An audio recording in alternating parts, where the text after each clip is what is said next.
Video তুলছি। জামা শুকাতে যায়, বাসটা আমার ফিট পা যায় পড়তে পড়তে না আমি বলছি।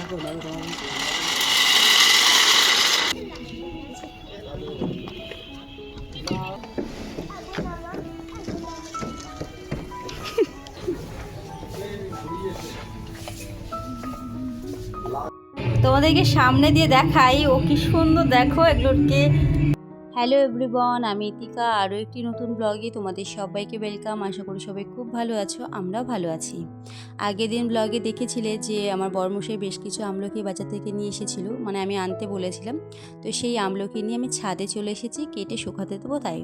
আজকে ঘুম থেকে উঠে ফার্স্ট যে কাজটা আমি আর মামাম করে নিয়েছি সেটা হচ্ছে হেয়ার অয়েলিং। মামামের হেয়ারে আজকে একটু অয়েলটা বেশি দেওয়া হয়ে গেছে।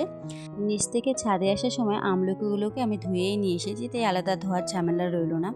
কারণ এই ট্যাঙ্কিতে ফুল ট্যাঙ্কি জল না থাকলে আমাদের ছাদের কলটাতে জল পড়ে না। আর একবার ওই ছাদে এসে আবার নিচে নামা এটা একটা কষ্টের ব্যাপার। তাই ছাদে বসে কোনো কাজ করার থাকলে, ধোয়াধুয়ির ব্যাপার থাকলে আমি নিচ থেকেই ধুয়ে নিয়ে আসি। দিদি যেহেতু 2-3 দিন বাড়িতে ছিল না, তাই ওর কাজের চাপটা আজকে অনেক বেশি। তাই জামা কাপড়গুলো কেচে কেচে অল্প অল্প করে ওর মেয়ের কাছে পাঠিয়ে দিচ্ছিল, যাতে ছাদে এসে মেলে দিতে পারে, তাতে ওর একটু হেল্প হবে। তবে আজকে আমার সেরকম একটা কাছাকাছি চাপ নেই।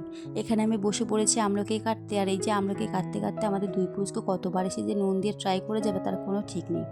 মানে আমাদের বাড়িতে টক জাতীয় আচার হোক বা যাই হোক না কেন, সেটা বানাতে বানাতে শুকাতে শুকাতে হাফ খাওয়া হয়ে যায়। যেটা ভেবে আমলকিগুলোকে নিয়ে ছাদে আসলাম তার উল্টো হয়ে গেছে।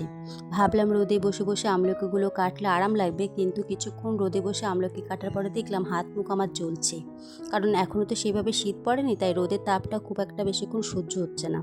তারপর আর কি একটা গামছা মুড়ি দিয়ে আমলকিগুলোকে কাটছিলাম। আর এর মধ্যে দিদিও চলে এসেছে। দিদি আবার কিছুদিন আগে মিক্সিং আচার বানিয়েছে, সেই আচারের জারটা নিয়ে একেবারে ছাদে এসেছে। ও আবার বলছিল যে তুই তো আমলকিগুলো শুকাতে দিবি, তাহলে আমার আচারের জারটাও রোদে দিয়ে যাই। আর ও যেহেতু এসেছে, ওকে আমি ধরে রেখেছি যে যাস না, আমার সাথে একটু বস, তাহলে আমি একটু তোর সাথে গল্প করতে করতে আমলকিগুলো কাটলে আমার কাজটা তাড়াতাড়ি হয়ে যাবে। যদিও বা মেয়ে ছিল তবু আর কি। আর দিদি তো বাপের বাড়িতে গেছিলো, আর আমাদের পাড়াতেই একটা বোনের বিয়ে ছিল, সেই বিয়েতেও ও গেছিলো। সেই সমস্ত গল্প দুজনে মিলে আর কি করছিলাম, আর আমলকিগুলো কাটছিলাম। আমলকিগুলো আমার কাটা হয়ে গেছে। এরপর আমি একটা প্লাস্টিকের উপরে রেখে বিট নুন দিয়ে আমলকিগুলোকে মাখিয়ে নিচ্ছি, আর এই প্লাস্টিকের উপরে শুকাতে দেবো। আর এই আমলকি কাটার ব্যাপারটা যত ফাস্ট লাগছে দেখতে, ততটা ফাস্ট কিন্তু হয়নি, অনেকটা সময় লেগেছে। মানে আমলকি কাটতে কাটতে আমার পুরো কোমর পিঠ যন্ত্রণা করছে, আর তার সাথে সাথে আমলকির কষে আমার হাত মুখ পুরো কালো হয়ে গেছে। বিকেলে একটু বেরিয়েছি মেয়ের আবদারে। মেয়ে বেশ কয়েকদিন ধরে বাবার কাছে বায়না করছে, বাবা আমাকে একটু ঘুরতে নিয়ে চলো। আর অনেক দিন হয়েওছে ওকে কোথাও ঘুরতে নিয়ে যাওয়া হচ্ছে না, বিশেষ করে পার্কে। আর যেহেতু সানডে ছিল, ওর বাবাও ফ্রি ছিল, তো বলে চলো ঘুরে আসি ওকে নিয়ে পার্ক থেকে। তো বেরোতে বেরোতে বিকেল না, একদম সন্ধ্যা হয়ে গেছে। সন্ধ্যার পরপরই আর কি আমরা বেরিয়েছি। আর ভেবেছিলাম পার্ক থেকে বেরিয়ে আমরা একটু যাব হস্তশিল্প মেলায়। আমাদের বাড়ির কাছে নিউ টাউনে সেন্ট্রালের সামনে যে হস্তশিল্প মেলাটা শুরু হচ্ছে সেখানে। মেলা তো শুরু হয়েছে অনেক দিন হয়ে গেল, আর শেষ হবে 14ই ডিসেম্বর। এর মাঝে আমাদের একদিনও যাওয়া হয়নি। আর বাড়ির কাছে এত সুন্দর একটা মেলা, সেখানে যদি না যায় মনটা ভালো লাগে। তা আজ তো ঠিক করেছিলাম যাব, কিন্তু দিদি যেহেতু যেতে চেয়েছে, এবার যদি আমি আমার বরের সাথে চলে যাই তাহলে ওর আর যাওয়া হবে না। তো এটা শোনে আমার বর বলল, তাহলে ঠিক আছে বৌদির সাথে গিয়ে ঘুরে আসো। তাই আজকে আর যাচ্ছি না, দেখে অন্য একদিন যাব।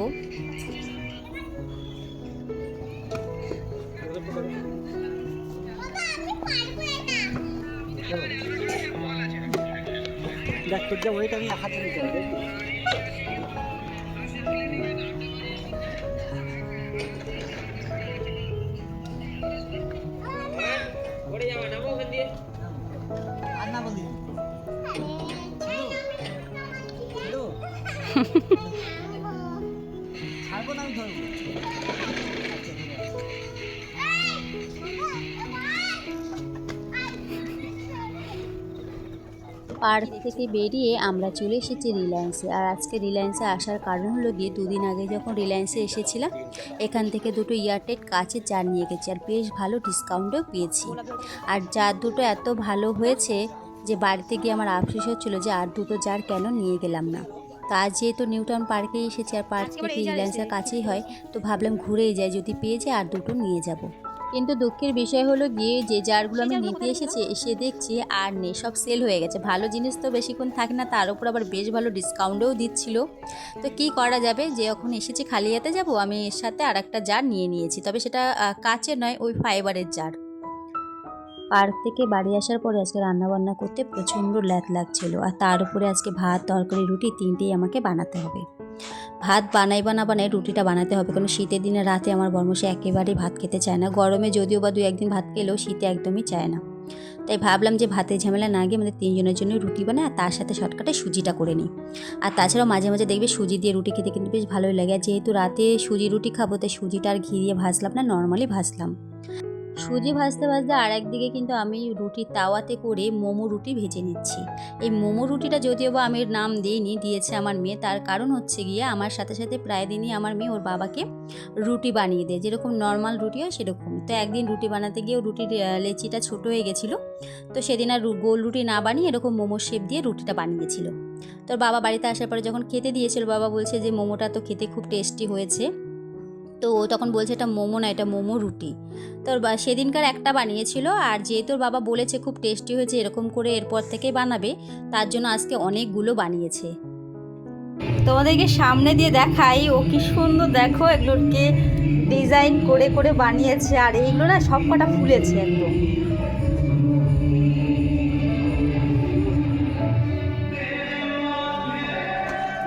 বাবা তো এমনিই খুশি হয়ে যাবে আজকে যে তুমি এতগুলো মোমো রুটি বানিয়েছো।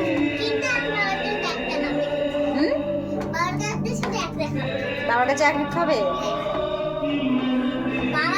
এদিকে আমার প্রায় রান্নাবান্না কমপ্লিট হয়ে গেছে, আর রিলায়েন্স থেকে কি কেনাকাটা করেছি আজকের এই ব্লগে তোমাদের সাথে শেয়ার করছি না, তার কারণ এই ব্লগটা অলরেডি অনেকটা বড় হয়ে গেছে। তাই ভাবছি অন্য একটা ব্লগে তোমাদের সাথে শেয়ার করে দেবো যে কী কেনাকাটা করেছি। তাহলে চলো আজকের ব্লগের গল্পটা এখানে এন্ড করছি। তোমাদের সাথে নতুন ব্লগে নতুন গল্প হবে। ততক্ষণ সবাই ভালো থেকো, সুস্থ থেকো। আজকের মতো টাটা, বাই বাই।